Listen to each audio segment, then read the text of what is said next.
Alô, amigos e amigas, estamos de volta aqui com o programa Agenda Econômica, que hoje está analisando o tema perdas internacionais. O nosso convidado é o professor Adriano Benayon, economista, diplomata e autor do livro Globalização versus Desenvolvimento.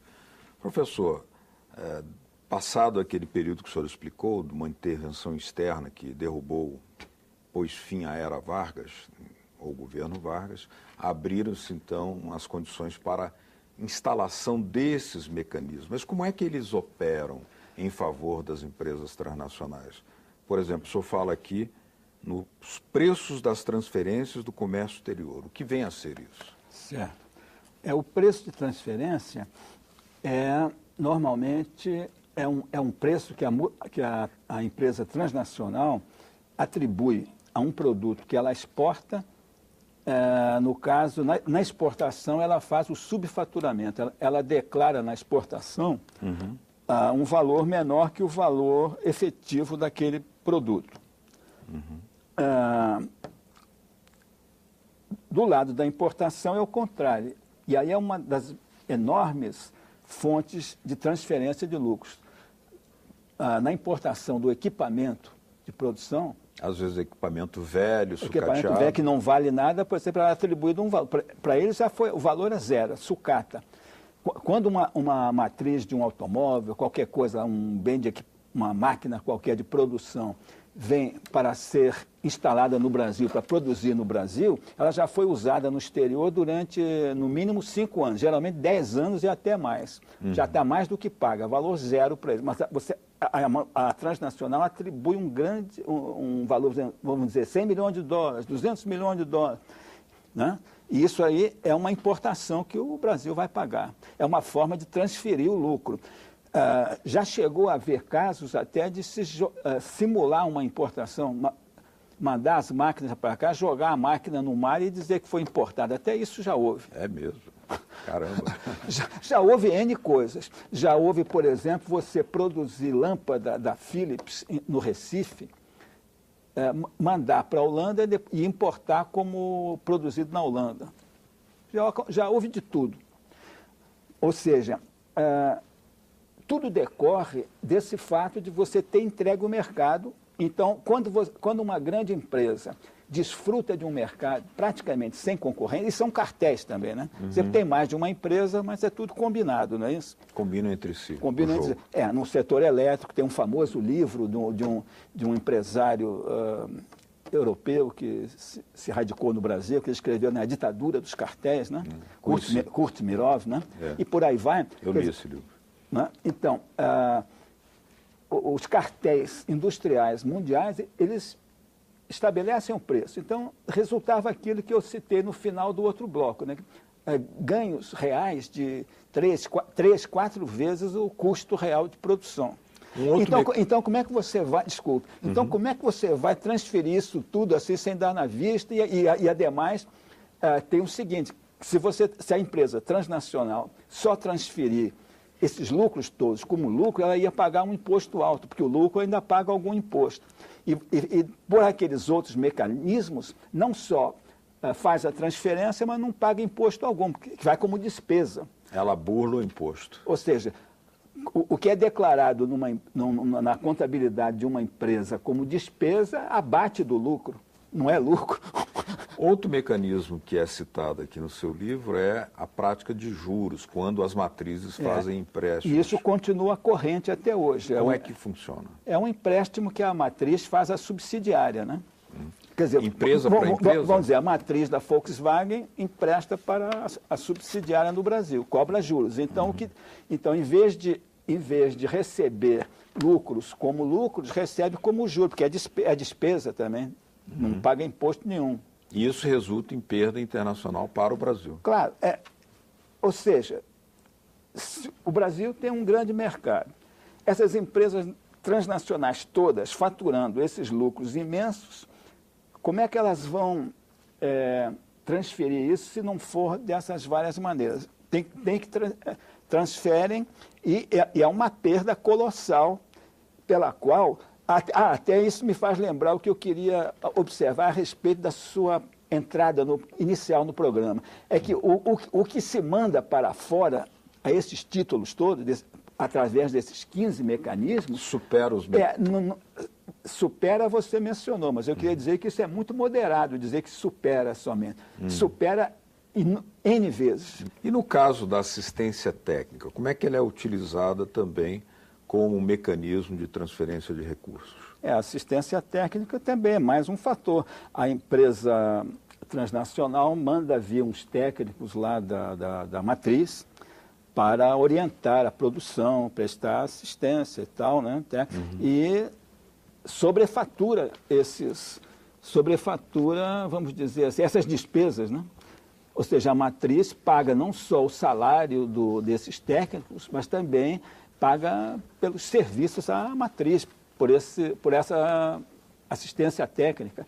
E também já aconteceu muito de também se fazer pagamentos por suposta transferência de tecnologia que nunca foi transferida. Aí o senhor já entrou no outro mecanismo, que é, a tecnologia como também um mecanismo de perda internacional. Inclusive, houve um momento que a legislação brasileira, creio que foi até na época militar, que ela proibia a transferência, a despesa para o exterior, como transferência de tecnologia, se fosse entre a matriz e a subsidiária. Mas também podia fazer a transferência para uma terceira empresa lá no...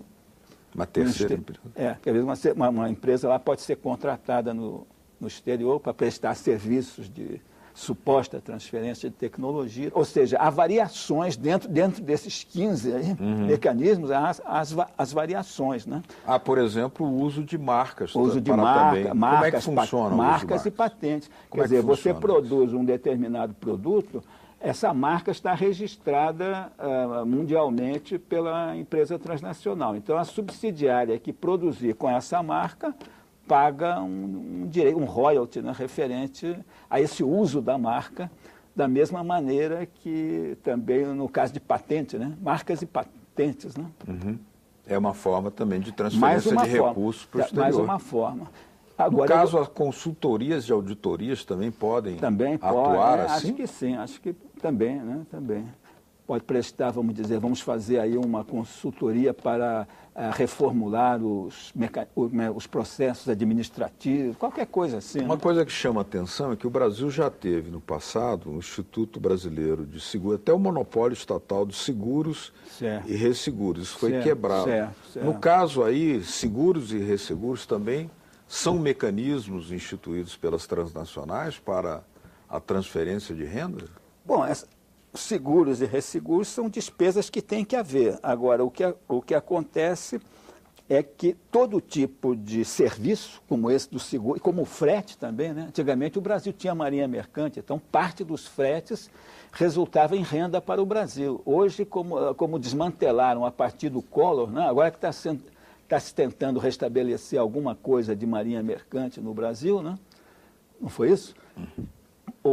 As empresas estrangeiras também monopolizam essa renda dos fretes, do transporte, o transporte, seja aeroviário, seja naval, né? Na marinha mercante, né? Ou seja, todos esses serviços, então, e quando um serviço ou qualquer outra coisa é dominado assim por um cartel, também se pode sobrefaturar os preços, né? Quer dizer, ou seja, não vou dizer sobrefaturar, mas fixar preços bem acima do que poderiam ser os normais se houvesse concorrência. E o que ocorre com a remessa oficial de lucros? Bom, a remessa oficial de lucros também é um item importante. Você vê nas estatísticas dos últimos anos, é um item que pesa muito, são vários bilhões de dólares por ano, mas é um dos itens. Esse ponto, ele foi muito crucial, tanto na época do presidente Getúlio Vargas, encontrou grande oposição das empresas transnacionais, como também do governo João Goulart, tendo sido um fator a mais que teria levado digamos, a antipatia de empresas transnacionais a esses dois governos, quando se tentou limitar a remessa. Exatamente, isso ocorreu, certo. Inclusive, uma coisa engraçada é que essa lei a lei de transferência de lucros, eles dizem que está em vigor, mas ela foi toda depenada. A lei 4.131, que foi no governo João Goulart, a Ela é vigente? Ela é vigente para inglês ver. Como é que funciona esse mecanismo em que atuam as despesas de câmbio e também as operações financeiras que o senhor cita aqui no seu livro? Bom, isso aí, nas transações internacionais se fazem muitas operações de câmbio. Então tem esse direcionamento para os bancos da empresa. Quer dizer, bancos das próprias empresas? Não, bancos ligados, vamos dizer, associados ou relacionados. Né? Tudo isso, e às vezes pode-se fazer operações de câmbio desnecessárias também. Né? Então nós poderíamos, em síntese, dizer que é controversa, é questionável a ideia de que os investimentos externos, eles trazem todos esses mecanismos, esses recursos, porque a existência desses recursos que incidem em perdas são, muitas vezes, fatores de descapitalização do país que recebe os investimentos? Não, eu diria que esse é um fator enorme de descapitalização. Então, eu não diria que isso aí é controverso.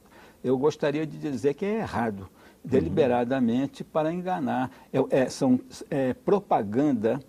Propaganda acadêmica, inclusive, né? Acadêmica e tudo mais que repercute o que a academia diz, na realidade, como propaganda dos interesses da grande finança mundial, vamos dizer assim, travestido de teoria econômica. Eu diria que é exatamente o contrário, ou seja, sempre se inculcou a ideia, e ela existe, portanto, até hoje, inclusive nos países que não deveriam acreditar nisso. Isso ficou como quase que lugar comum, mas errado, acreditar que você precisa do investimento estrangeiro para complementar, como ele diz, é exatamente o que Mário Henrique Simons e N outros falavam. Você precisa da poupança externa para suplementar, complementar a poupança interna. Mas os fatos mostram exatamente o contrário. Porque se você faz como o Brasil fez, atrai os cartéis internacionais para explorarem o mercado, fazerem lucros aqui absurdos e então, com isso, arranjarem N mecanismos para mandarem esses recursos para fora e, portanto, mandar para fora múltiplos do que poderia ter entrado aqui através do chamado investimento direto estrangeiro, isso significa que é o contrário, ou seja, o país, ao receber, principalmente dessa forma, o investimento estrangeiro, ele está se descapitalizando de uma forma enorme. E, como eu disse, o país nunca precisou de capital externo algum para, se ele quisesse se desenvolver dentro de uma estrutura correta. Em certa medida é aquilo que está descrito no livro de Barbosa Lima Sobrinho, o capital se faz em casa, a respeito da experiência do Japão. Exatamente. Essa é uma experiência do qual o Brasil poderia aprender bastante. Aproveitar, sem dúvida. Muito bem. Bom, eu queria agradecer a presença aqui no programa Agenda Econômica, o professor Adriano Benayon, professor, economista, diplomata e autor desse livro, Globalização versus Desenvolvimento. Muito obrigado pela sua presença, professor. Esperamos contar com o senhor aqui outras vezes. Obrigado, foi um prazer estar discutindo isso aqui. A vocês de casa que nos acompanharam, muito obrigado pela sua atenção. Se quiserem nos mandar suas sugestões, dicas ou críticas, olha aí na telinha uma forma de fazê-lo. É o 0800 61 22 11. Ou então, se quiserem baixar para copiar este ou outros programas da TV Senado, está na telinha também www.senado.leg.br/TV. Obrigado mesmo pela sua audiência. Até o próximo programa Agenda Econômica. Tchau.